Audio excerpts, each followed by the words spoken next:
கண்ணதாசன் சொல்லுவார் ஒரு பாட்டில், மலர்களிலே இவள் மல்லிகை, மாதங்களில் இவள் மார்கழி என்பர். அது மாதிரி மார்கழி மாதம் சுகமான மாதம், இனிமையான மாதம், தென்றல் தவழ்ந்து வரும் மாதம், பனி கலந்து வரும் மாதம், சுகமான காற்றாக இருக்கக்கூடிய, அனுபவிக்கக்கூடிய, மகிழ்ச்சி தரக்கூடிய தென்றல் வீசும் மாதம். எனவே இந்த மார்கழி மாதத்தில் நீங்களெல்லாம் அமர்ந்திருக்கிறீர்கள்.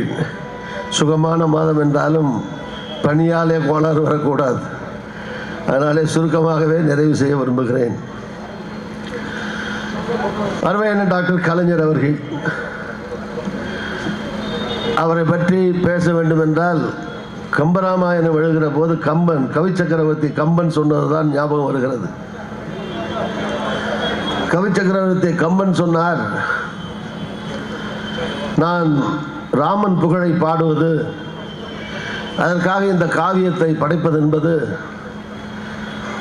கடற்கரையிலே உட்கார்ந்து, மணல் பரப்பிலே கடலோரம் உட்கார்ந்து தன் நாவால் இந்த கடல் தண்ணீர் முழுவதையும் உள்ளே எப்படி நக்கி குடிக்க வேண்டும் என்று ஆசைப்பட்டால் அது எப்படி இயலாத ஒன்றோ அது போன்றது ராமன் புகழ் பாடுவது என்று சொன்னார் கவி சக்கரவர்த்தி கம்பன்.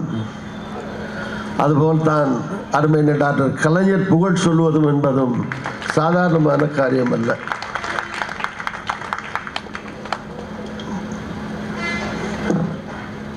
ஒரு கதாகாலட்சேபம் மாதிரி, மகாபாரதம் மாதிரி 3 நாள் தொடர்ந்து பேசினாலும் கலைஞர் புகழை சொல்லிவிட முடியாது, அனைத்தையும் சொல்லிவிட முடியாது. அப்படிப்பட்ட ஒரு தலைவர். இங்கே நம்முடைய சகோதரர் அன்பில் மகேஷ் பொய்யாமொழி சொல்ற போது அவரே மிக சிறப்பாக பாராட்டினார். அவர் திராவிட முன்னேற்ற கழகத்தின் நம்பிக்கை என்றார். அதை ஒட்டி நானும் சொல்லுகிறேன், திமுக யானை என்றால் சேகர் பாபு அதன் தும்பிக்கையும் கூட. யானைக்கு எப்படி தும்பிக்கை பலமோ அழகோ, அதுபோல திமுகவிற்கு அவர் நம்பிக்கை மட்டுமல்ல, திமுகவின் தும்பிக்கையும் கூட.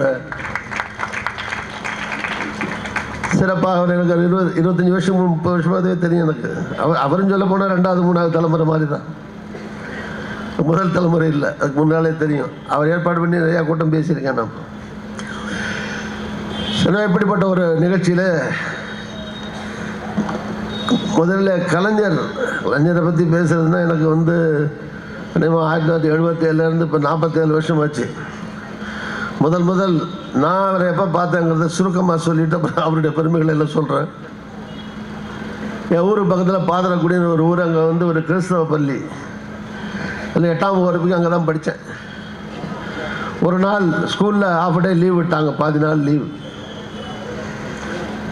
எதுக்கு லீவுன்னா அன்றைக்கி கலைஞர் எங்கள் ஊருக்கு வரார். தீயத்தூர் அப்படிங்கிற என்னுடைய ஊர், தீயத்தூர் வரகோட்டைங்கிற என்னுடைய சின்ன கிராமம். அது இந்த கிராமம்னா இப்போ ஒரு 1000 பேர், ஒரு 2 பூத் இருக்கக்கூடிய ஒரு கிராமம். எங்கள் அப்பா பஞ்சாயத்து போர்டு பிரசிடெண்ட்டாக இருந்தார். அவர் எங்கள் அப்பா மாமாலாம் காங்கிரஸ்காரங்க. ஆனால் அங்கே செயலாளராக இருந்தவர் துரைராஜ்னு பேர். அவர் என் மச்சான். அவர் எங்கள் பெரியம்மா மகளை கட்டின மச்சான். அவர் தான் திமுக கிளை செயலாளர். ஸோ அவருடைய தலைமையில் தான் அந்த கூட்டம் அங்கே நடக்கிறது. அந்த கூட்டத்தில் பேசினார். அவருடைய பையனுக்கு பேர் வச்சார், அழகிரின்னு பேர் வச்சார். அந்த கூட்டத்தில் குழந்தைய கையில் கொடுத்தாங்க, பேர் வச்சார். ஸோ அந்த லீவ் விடும்போது எனக்கு 10 வயசு இருக்கும், 10-11 வயசு இருக்கும். அப்போது 5வது 6வது 7வது படிச்சுட்டு இருந்தேன். எங்கேயோ ஒரு தூரத்தில், ரொம்ப தூரத்தில் நின்று வேடிக்கை பார்க்க, எங்கள் வீட்டு பக்கத்தில் தான் ரோட்டு ஓரமாக கூட்டம் நடந்தது. ஸோ அதனால் ஸ்கூல் வேறு லீவ் விட்டாங்களா, ரொம்ப தூரத்தில் இருந்து அவர் பேசுகிறத முதல் தடவையாக அவரை பார்த்தேன், கேட்டேன். அதுக்கு பிறகு நான் பிஏ படிக்கிற போது அதிரை நகர திமுக செயலாளர் பாய் நகர செயலாளர் இருந்தார். சுப்பிரமணியம்னு ஒருத்தர் காலேஜ் யூனியன் சேர்மனாக இருந்தார். அப்போவே நான் திமுகவில் நானும் பேச ஆரம்பித்தேன். உங்கள் தகவலுக்காக அண்ணன் எல்ஜியோடெல்லாம் கூட்டம் பேசியிருக்கேன். அப்போல்லாம் வந்து அதிரை கல்லூரி மாணவர் அப்படின்னு போடுவாங்க. பட் திமுக மாணவரில் பொறுப்புலையெல்லாம் இல்லை. பட்டு ஒன்று ரெண்டு கூட்டங்களில் போவேன், பேசுவேன். மாநாட்டுக்கு போயிருக்கேன், மன்னார்குடி மாநாட்டுக்கெல்லாம் போயிருக்கேன். திமுக மாநாடு நடக்கிற போது அப்போ குர்நாம் சிங் பஞ்சாப் முதலமைச்சராக இருந்தார். அந்த நிகழ்ச்சிக்கு குர்நாம் சிங் வந்து சிறப்பு அழைப்பாளராக வந்திருந்தார். மன்னார்குடியில் மாநாடு. அந்த மாநாட்டுக்கு டிக்கெட் எடுத்து போயிருக்கேன். அப்போல்லாம் திமுக டிகிரி படிச்சுட்டு இருக்கும்போது. அதுக்கடுத்து 1971 சட்டமன்ற தேர்தல். அந்த சட்டமன்ற தேர்தலில் கம்யூனிஸ்ட் திமுக கூட்டணி. எங்கள் மாமனார், இப்போ நான் பொண்ணு கட்டியிருக்க எங்கள் மாமனார் மாமனார் அறந்தாங்கியில் காங்கிரஸ் கேண்டிடேட். அங்கே போனால் எங்கள் அப்பா சண்டைக்கு வருவார். அதனால் அங்கே மட்டும் போகாமல் பக்கத்து தொகுதியெல்லாம் போயிட்டே இருந்தேன். பக்கத்தில் பேராவூரணி. அப்போ நம்ம கிருஷ்ணமூர்த்தி அண்ணன் நின்னார் எம்எல்ஏக்கு. மன்னார்குடியில் பாலகிருஷ்ணன் நின்னார் திமுகவில். நாகப்பட்டினத்தில் காத்தமுத்துன்னு ஒருத்தர் கம்யூனிஸ்டில் நின்னார். அது ஏன் ஞாபகம் இருக்குன்னா, அந்த மைக்கில் சத்தம் போட்டுக்கிட்டே நானும் மாஸ்கோன்னு ஒருத்தர் 2 பேர் தான் அப்போ திமுக லாரி எடுத்துக்கிட்டு 100 பேர் பசங்களை கூட்டிகிட்டு போவோம். அவர் ஓட்டு கேட்குறதா, காத்தமுத்துவை நம்மை காத்தமுத்துவை, காத்தமுத்துவை நம்மை காக்கும் முத்துவை ஆதரி பேர் ஓட்டு போடுங்க அப்படின்னு சொல்லி சத்தம் போட்டுக்கிட்டு போய் சாம்பார் கிளாஸ் ஏதாவது வாங்கி கொடுப்பாங்க, போட்டெல்லாம் சாப்பிட்டுட்டு பசங்களை கூட்டிக்கிட்டு வண்டியில் திருப்பி காலேஜுக்கு வந்துடுங்க. அப்போது கலைஞர் 71 சுற்றுப்பயணம் வரார். வந்து திருச்சியில் தங்குறார். தொடர் சுற்றுப்பயணம். அதனால் அங்கே நைட்டு தங்கிட்டு அடுத்த நாள் அங்கேருந்து கிளம்பி புதுக்கோட்டை, பட்டுக்கோட்டை, அறந்தாங்கி அப்படி வந்து பட்டுக்கோட்டையிலேருந்து மன்னார்குடி, தஞ்சாவூர் போகிறார். நாங்கள் அதிராமண்டத்துக்கும் வந்துட்டு போங்க, பட்டுக்கோட்டையிலேருந்து 10-15 கிலோமீட்டரா அப்படின்னு கூப்பிட்றதுக்காக அந்த நகர செயலாளர், காலேஜ் சேர்மனு, நான் ஒரு டாக்ஸி எடுத்துக்கிட்டு அங்கே போய் பார்த்தோம். மேலே சர்க்யூட் ஹவுஸில் தங்கியிருக்கார். அண்ணன் மாறன் இன்னொரு ரூமில் இருக்கார். நாங்கள் கல்லூரி மாணவர் தலைவர் நகர செயலாம் வந்த உடனே மேலே விடல நின்றுக்கிட்டு இருந்தோம். எதுக்கு ஒருத்தர் அங்கேருந்து காரில் இறங்கி இந்த காம்பவுண்டில் ஒழிஞ்சு வந்துகிட்டே இருந்தார். சிகரெட்டோடு வந்துட்டு இருந்தார். வந்துட்டு கொஞ்சம் தூரத்துக்கு முன்னால் தான், அந்த கட்டடத்துக்கு முன்னால் அப்படி தூக்கி அமுத்தி போட்டு வந்தார். மாவட்ட செயலாளர் அண்ணன் அன்பில் தர்மலிங்கம் அவர்கள். கீழே வந்து என்னப்பா நிற்கிறேன், பஸ்ஸில் பசங்களாம் நிற்கிறீங்கன்னு கேட்டார். அண்ணா இது மாதிரி பார்க்க நிற்கிறோம்னா அப்படின்னு சொன்னோம். வாங்க வாங்க அப்படின்னு படியில் போகும்போது எங்களுக்கு சேர்த்தே கூட்டிகிட்டு போயிட்டார். போனோடனே அண்ணன் மாறன் இருந்தார். அவர்கிட்ட அந்த காலேஜ் பசங்களாம் வந்திருக்காங்க, நகர செயலாளர் வந்திருக்கான். நகரத்தை அவர் தெரியும். அண்ணன் அன்பிலுக்கு வந்து அவர் திருச்சி மட்டுமில்லை, அவர் அந்த தென் மாவட்டங்களில் எல்லாரையுமே தெரியும் அவருக்கு. அதனால் தஞ்சாவூர், அதெல்லாம் முன்னே எல்லாம் மாவட்ட செயலர், நகர செயலர், ஒன்றிய செயலர் எல்லாரும் தெரியும் அவருக்கு. அதனால் நாங்களும் கூட்டிகிட்டு போயிட்டு கலைஞர் சாப்பிட்டு வெளியே வரார். கிளம்பிட்டார். வெளியே வந்தோடனே வெளியே அந்த ஹாலில் இப்போ மகேஷ் தெரியும் வந்தோடனே ரிசப்ஷன் ஹால் இருக்கு இல்லையா, திருச்சி சர்க்யூட் ஹவுஸில், அதில் வர்றாரு. நாங்கள் இன்னும் கும்பிட்டோம். நான் கேட்டார், மேலே என்ன அப்படியே 6 மணிக்கு வந்து வரணும், காலைல பத்திரிகை பார்த்தீங்களான்னு கேட்டார். ஆமாம், பத்திரிகையில் பார்த்துருப்பீங்களே. அது என்ன, தினத்தந்தியில் 8 கால பத்தியில் முதலமைச்சர் இரத்தவாந்தி எடுத்தார் அப்படின்னு வந்திருக்கு. தொடர் சுற்றுப்பயணத்தினால பேசி பேசி தொண்டை புண்ணாகி ரத்தவாந்தி எடுத்திருக்கார். ரத்தவாந்தி எடுத்தாருங்கிறது தான் 8 கால பத்தி. நல்ல தொண்டை புண்ணாக இருக்குது, ரத்தவாந்தி எடுத்துக்கிட்டு பேசிகிட்டு இருக்கேன். இன்னொரு 4 நாள் 3 நாள் தான் இருக்குது பிரச்சனை முடிக்கிறதுக்கு. நம்ம தான் ஜெயிக்கிறோம், வெற்றி விழாவுக்கு வர்றோம், இல்லை போய் வேலை பாருங்கள் அப்படின்னு சொல்லிட்டு கிளம்பிட்டார். சரி, நாங்களும் ஒரு கும்பிட்டு போட்டு கிளம்பிட்டோம். அதுதான் நான் அவர் பக்கத்தில் நின்று பார்த்தது. கிட்டத்தில் நின்று பார்த்து கும்பிட்டுட்டு ஒரு 2 வார்த்தை பேசினது. அப்புறம் நிறைய அதுக்கு பிறகு சொல்ல வேண்டியதை சொன்னால் அது ஒரு மகாபாரதம் போயிட்டு 77 நானும் எம்எல்ஏ ஆகிட்டேன். துணை சபாநாயகர் நான் தான் சபை நடத்துவேன். அண்ணன் முன்னாடி தலைவர், நான் துணைத் தலைவர், பேரவை துணைத் தலைவர். ஆனால் முன்னாடி கேள்வி நேரம் மட்டும்தான் இருப்பார். பாக்கி நேரம்லாம் அவருக்கு மந்திரி வரலன்னு கொஞ்சம் வருத்தம். சபாநாயகர் என்னப்பா நீ நடந்து நடத்து அப்படின்னு போயிடுவார். பாக்கி நேரம் பூரா நான் தான் உட்காந்து நடத்திக்கிட்டு இருப்பேன். ஸோ எனக்கு கல்யாண பத்திரிக்கை 77 எம்எல்ஏ ஆகிட்டேன், துணை சபாநாயகர். 78 கல்யாணம், தலைவர் எம்ஜிஆர் தலைமையில் கல்யாணம், கலைவாணர் அரங்கத்தில் கல்யாணம். எதிர்கட்சி தலைவர் கலைஞர். என்கிட்ட வரும்போது போகும்போது என்னப்பா என்ன எத்தனை பேர் பேச வேண்டியிருக்கு, என்ன எதுன்னு அப்படி சைடில் வரும்போது கேட்பார், பேசுவார்.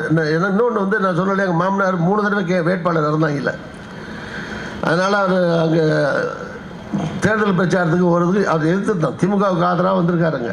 அதனால் தெரியும் அடம்பூர் ராமநாதன் தேர்தல் நின்னாலும் தெரியும் அவருக்கு. ஸோ அதனால் என்ன வந்து என்னப்பா அப்படின்னு பேசிட்டே போவார். ஆனால் கொடுக்காமல் இருக்கவும் முடியாது. என்ன பத்திரிகை தலைன்னு கேட்பார், என்ன தலைவர்கிட்ட எம்ஜிஆர்கிட்ட கேட்டுட்டும் கொடுக்க முடியாது. சரி நடக்கிறது நடக்கட்டும் அப்படின்னு சொல்லிட்டு அப்படி வராண்டாவில் போயிட்டு இருந்தார். அண்ணா எனக்கு ஒரு கல்யாணம்னு அப்படின்னு கூட நீட்டினேன். யோ என்னையா வழியில் மறிச்சிட்டு கொடுக்குறேன், என்னையா வழியில் மறிச்சு கொடுக்குறீங்க அப்படின்னாரு. நான் உங்களுக்கு தெரியுமில்ல, என்ன வீட்டுக்கு வர முடியாது, என்ன பெர்மிஷன்லாம் கேட்டில் வரணும், கொடுக்காம இருக்க முடியாது, பாருங்கண்ணே முடிஞ்சா வாங்கண்ணே அப்படின்னு கொடுத்தேன். சரிப்பா பார்க்குறப்பா அப்படின்னு போயிட்டார். கரெக்டாக படிச்சது எம்ஜிஆர் வந்தார், தாலி எடுத்து கொடுத்து கல்யாணம் முடிஞ்சு அவர் பேசிகிட்டு இருக்கார், வாழ்த்தி பேசிகிட்டு இருக்கிற மாதிரி இவர் வந்துட்டார். அந்த சைடில் கலைவாணத்துக்குள்ளே ரோடு போகுது, எனக்கு கலைஞர் வண்டி போகுது. அப்போ எதிர்கட்சி தலைவர் தானே, அவருக்கு கேஸ் கார்டு அதெல்லாம் போகும். பின்னாடி ஒரு 6-7 வண்டியில் அவர் யார் கார்டு அது எல்லாம் ஒரு செட்டு அப்படியே வராங்க, முன்னாடி போயிட்டே இருக்காங்க.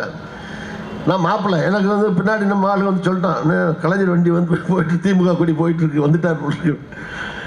சரியப்பா ஒரு வேளை தலைவர் பேசிகிட்டு இருக்காரு, அவர் வர முடியாதுல்ல, வந்துருப்பார், போயிட்டார் போட்டிருக்கு, சரி பரவாயில்ல அப்படின்னு நினச்சிக்கிட்டே இருக்கேன்.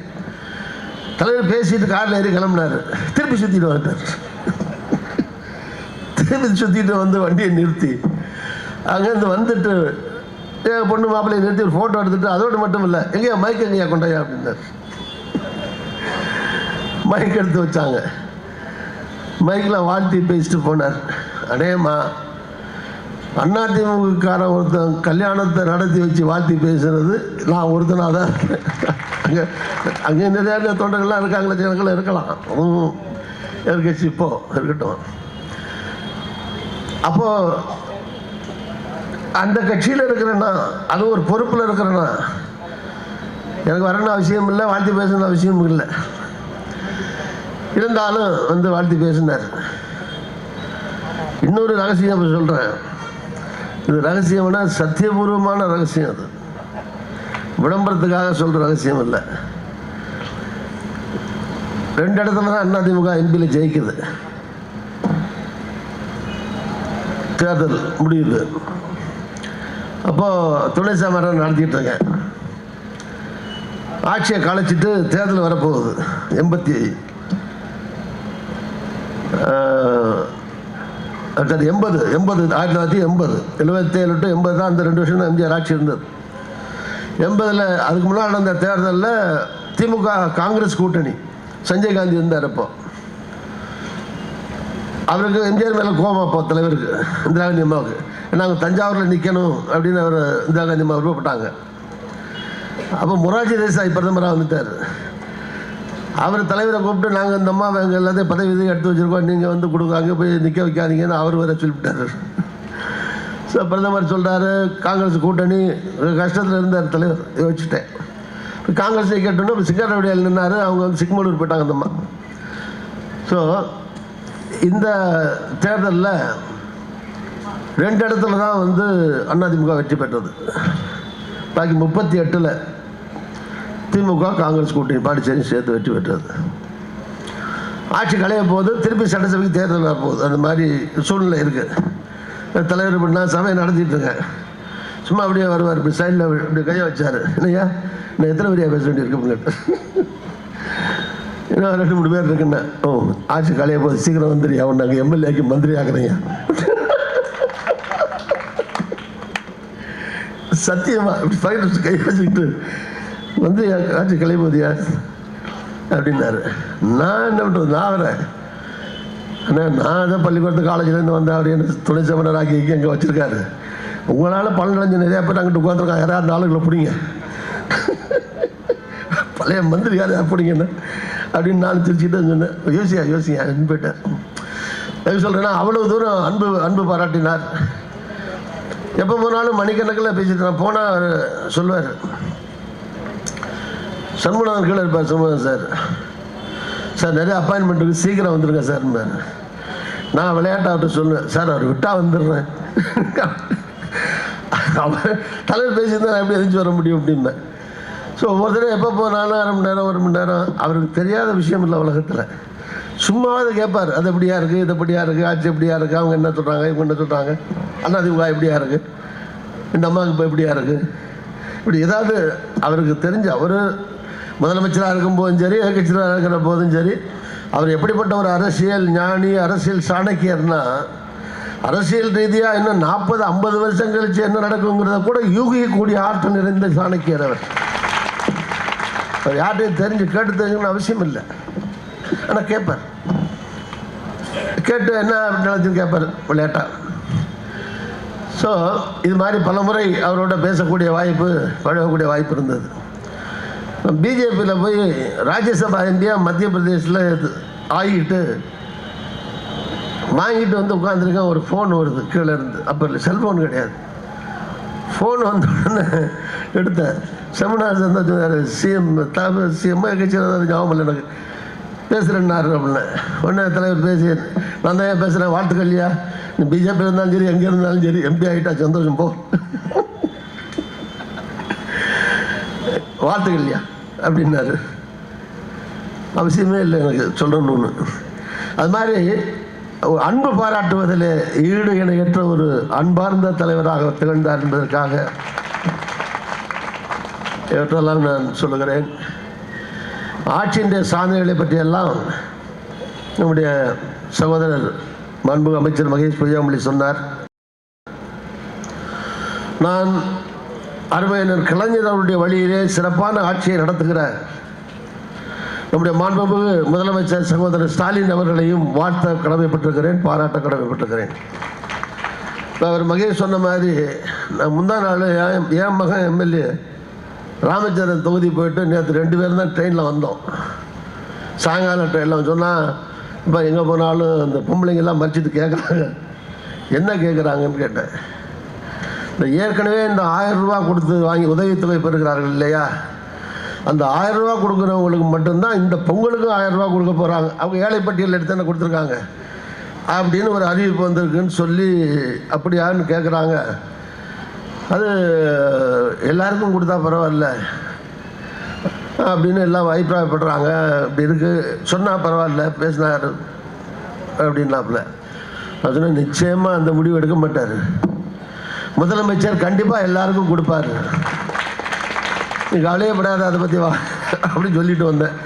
இப்போ பார்த்தா அந்த முடிவை முதலமைச்சர் எடுப்பதற்கு துணையாக நம்முடைய விளையாட்டுத்துறையுடைய அமைச்சர் சகோதரர் உதயநிதி அவர்கள் இருந்தார் என்பதை கேள்விப்படுகிற போது அவருக்கும் பாராட்டுக்களை, வாழ்த்துக்களை இந்த கூட்டத்தின் வாயிலாக நான் தெரிவித்துக் கொள்கிறேன். அதே மாதிரி முதலீட்டாளர்கள் கூட்டம் சமீபத்தில் குறை 6 லட்சம் கோடியிலே முதலீட்டாளர்கள் அழைத்து பேசி நிகழ்த்தி இருக்கிற இந்த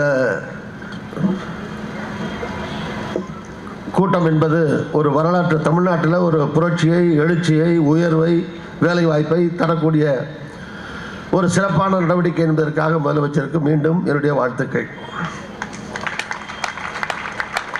இப்போ முதலமைச்சர் தமிழ்நாட்டு முதலமைச்சராக மட்டும் அவர் இல்லாமல் கொஞ்சம் கொஞ்சமாக உயர்ந்து தமிழ்நாட்டுக்கு தான் முதலமைச்சர் இருந்தாலும் இந்திய அளவிலே தவிர்க்க முடியாத ஒரு முதலமைச்சராக, எப்படி கலைஞர் இருக்கிற போது பெரும்பெரும் தலைவர்கள் எல்லாம் அவர்களை வந்து சந்தித்து ஆலோசனை நடத்தினார்களோ, அரசியல் ரீதியான பல்வேறு ஆலோசனைகளும் எப்படி கலைஞரிடத்தில் கேட்டார்களோ, அதுபோல் தமிழ்நாடு முதலமைச்சராக இருக்கிற சகோதரர் திரு ஸ்டாலின் அவர்களையும் அழைத்து பேசக்கூடிய அளவிற்கு கொஞ்சம் கொஞ்சமாக படிப்படியாக தன்னுடைய ஆற்றலால், அறிவால், உழைப்பால் சகோதரர் தளபதி ஸ்டாலின் அவர்கள் உயர்ந்து கொண்டிருக்கிறார், வளர்ந்து கொண்டிருக்கிறார் என்பது மகிழ்ச்சிக்கும் பாராட்டுக்கும் உரிய விஷயமாகும்.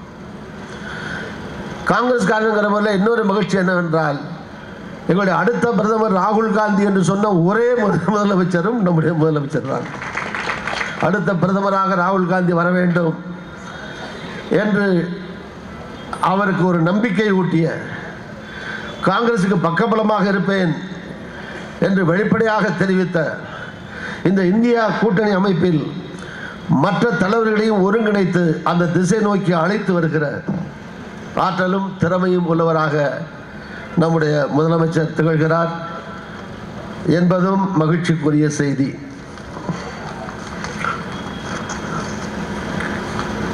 தமிழர்களே, நீங்கள் என்னை கடலில் தூக்கி வீசினாலும் அதில் கட்டுமரமாகத்தான் மிதப்பேன். அதில் ஏறி நீங்கள் சவாரி செய்யலாம். தமிழர்களே, என்னை நீங்கள் நெருப்பில் தூக்கி போட்டாலும் அதை நான் விறகாகத்தான் விழுவேன்.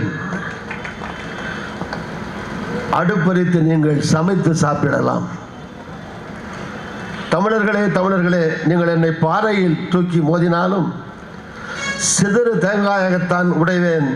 நீங்கள் என்னை பொறுக்கி எடுத்து தின்று மகிழலாம்.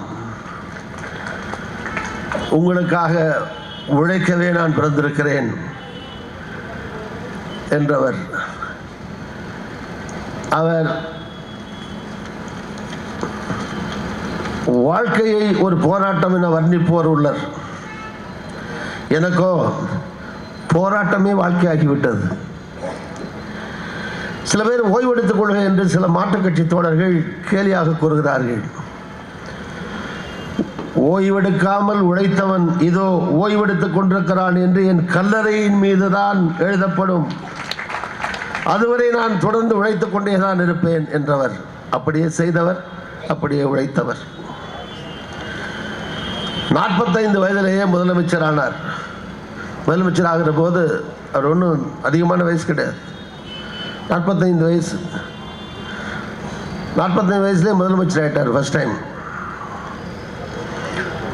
எப்படிப்பட்டவர்கள் எல்லாம் ஒரு வளர்த்திருக்கிறார் ஒன்று ஒரு சாம்பிள் மாதிரி. உங்களுக்கு தெரியும், நாவலர் அண்ணன் நடமாடும் பல்கலைக்கழகம், பெரியவர், மூத்தவர், அண்ணாவாலேயே தம்பிவா தலைமையாக இருக்கவா என்று அழைக்கப்பட்டவர்.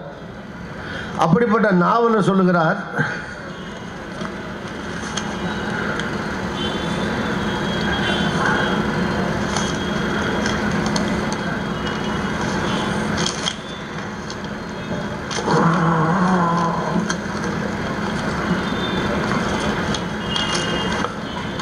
அண்ணாமலை பல்கலைக்கழகத்தில் நான் படித்து கொண்டிருந்த போது, எப்போ யார் பேராசிரியர் அவர் நாவலர் ஸ்டூடெண்டாக படிச்சுட்டு இருக்கும்போது எனக்கு 2 ரூபாய் அனுப்பி, எவ்வளோ ரூபாய்?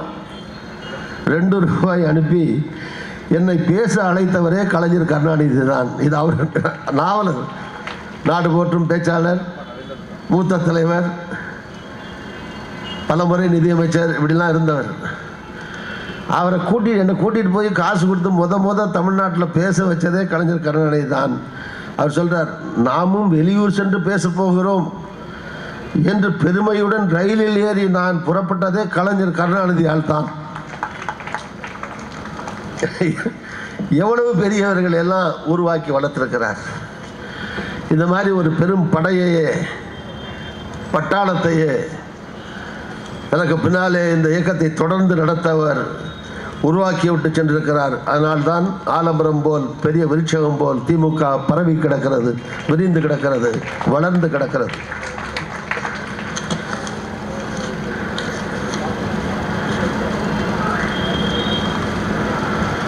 தைரியமானவர்.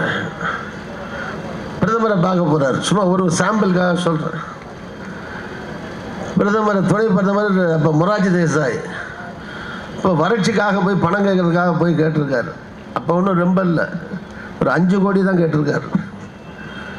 அப்போ அதே பெரிய தொகை தானே, வறட்சிக்கு ஒரு 5 கோடி கொடுங்கன்னு கேட்டாராம். அதற்கு அவர் என்ன கடுப்பில் இருந்தாரோ, ஏதோ வருத்தத்தில் இருந்தாரோ தெரியாது. அவர் துணை பிரதமர் உடனே, ஆமாம், என் தோட்டத்தில் என்ன பணம் காய்க்கிற மரமாக இருக்குன்னாராம். முதலமைச்சர்கிட்ட என் தோட்டத்தில் பணம் காக்கிற மரமாக இருக்குன்னாராம். என் தோட்டத்தில் பணம் காய்க்கும் மரம் இல்லை அப்படின்னு இருக்கார் அவர். உடனே கலைஞர் திருப்பி, பணம் காய்க்கிற மரமே இல்லையே, அப்புறம் உன் தோட்டத்தில் மட்டும் எப்படி இருக்கும்? அது பணம் காய்க்கிற மரம் இருந்தால் தானே உன் தோட்டத்தில் இருக்கா இல்லையாங்கிற பிரச்சனை. மரமே இல்லையே, அப்புறம் உன் தோட்டத்தில் எப்படியாவது இருக்குன்னு கேட்டாலும் திருப்பி. ஸோ இது மாதிரி அவருடைய அரசியல் ஞானம். போர் அடிக்குதா ஒன்றும் இல்லையா, முடிச்சிடும் 5 நிமிஷத்தில் முடிச்சிடும். போர் அடிக்குதோ இல்லையோ, பனி அடிக்குது, அதனால சீக்கிரம் முடிச்சிடுறேன். பெரிய அரசியல் சாணக்கியர் ஒன்று, அரசியல் ஞானி, தீர்க்கதரிசி, தமிழ் அறிஞர். சில பேருக்கு எழுத வரும், பேச வராது. சில பேருக்கு பேச வரும், எழுத வராது. சில பேருக்கு எழுத வரும், சிறுகதை எழுதுவாங்க. இவர் தமிழில் சிறுகதையோ கவிதையோ காப்பியமோ நாடகமோ தமிழில் எத்தனை பிரிவுகள் இருக்கோ அத்தனையிலையும் விற்பனர் கலைஞர். கவிஞர் என்றால் எத்தனை வாலி இருந்தாலும் சரி, அல்லது வைரமுத்து இருந்தாலும் சரி, கண்ணதாசன் இருக்கிற காலத்திலையும் சரி, ஒரு கவியரங்கத்துக்கு சென்று தலைமையேற்றால், கவிதை பாடினால் எல்லா கவிஞர்களையும் மிஞ்சி இருக்கக்கூடிய கவிஞராக கலைஞர் திகழ்ந்தார். பேச்சாளர்னா எத்தனை பேர் பேசினாலும் கடைசியாக பேசுகிற கலைஞருடைய பேச்சு தான் எடுபடும். அப்படி ஒப்பற்ற பேச்சாளராக திகழ்ந்தார். நகைச்சுவை உணர்ச்சி இல்லாத மனுஷனே இல்லை. கடவுள் மனுஷனுக்கு மட்டும்தான் சிரிக்கிறதுக்கு படைச்சிருக்கான். சிரிக்கிறதுமே தனியாக சொல்லுவாங்க. தனியாக இருக்கும்போது சிரிக்கக்கூடாது, பார்க்குறவன் தப்பாக நினச்சிக்குவான். கூட்டத்தில் தான் சிரிக்கணும். அழுகிற போது கூட்டத்தில் அழுகக்கூடாது, கோலைன்னு நினச்சிக்குவான். தனியாக தான் அழுகணும். கலைஞர் எப்படின்னா சென்ஸ் ஆஃப் ஹியூமர், நகைச்சுவை உணர்ச்சி ஏராளம் நிறைந்தவர். ஆங்கிலத்தில் பண்பாங்க, அதாவது வார்த்தை சொன்னால் அதை வச்சு சுற்றி பல வார்த்தைகள் சொல்கிறது. எதுகை மோனைம்பாங்க. அது மாதிரி ஏதாவது சொன்னால் உடனே அந்த immediately sense of humour, presence of mind, சமயோஜித அறிவு, நகைச்சுவை உணர்ச்சி, இது ரெண்டுலையும் அவருக்கு ஈடுணையே கிடையாது. நான் ஒரு பிறந்தநாளுக்கு இருக்கும்போதெல்லாம் போவேன். ஒரு பிறந்தநாளில் வெளிநாட்டில் இருந்தேன், தாய்லாண்டில் இருந்தேன். நான் ஃபோன் பண்ணேன். அவருக்கு இங்கே இருந்துட்டு வள்ளியூர் சரமத்தில் எங்கேயா இருக்கீருன்னு கேட்டார். வாழ்த்துக்கள்னு, பிறந்தநாள் வாழ்த்துக்கள்னு. எங்கே இருக்கீங்க அப்படின்னாரு. நான் தாய்லாண்டில் இருக்கேன்னு. நானும் தாய்லாண்டில் தான் இருக்கேன். நான் அந்த தாய்லாண்டை சொல்கிறேன், அவர் இந்த தாய்லாண்டு மதர்லாண்டு சொல்கிறாரு. நானும் தாய்லாண்டில் தான் இருக்கேன் அப்படின்னாரு. அடுத்த யோசிக்காமல் அது ஆட்டோமேட்டிக்காக வரும். அது மாதிரி presence of mind, sense of humour, எழுத்தாற்றல், பேச்சாற்றல், அரசியல், ராஜதந்திரம் அனைத்தும் தெரிந்த தமிழனை பெற்றெடுத்த தலைமகன்களில் ஒருவாக திகழ்ந்த அருமையன் கலைஞர் அவர்கள் புகழ் காலகாலத்திற்கும் நிலைத்திருக்க வேண்டும் என்று நான் வாழ்த்தி, அவருடைய பிறந்தநாள் பேசுகிற போது நம்முடைய மாண்புமிகு அமைச்சர் அவர்கள் மகேஷ் பொய்யாமொழி சொன்ன மாதிரி ஒரு சபதம் ஏற்போம். இங்கே தமிழ்நாட்டிலே ஒரு நல்லாட்சியை நம்முடைய கூட்டணி ஏற்படுத்தி விட்டது. இதே கூட்டணி தொடர்ந்து பாண்டிச்சேரி உட்பட 40 இடங்களிலேயும் வருகிற நாடாளுமன்றத்திலே வெற்றி கொடி நாட்டுவோம்.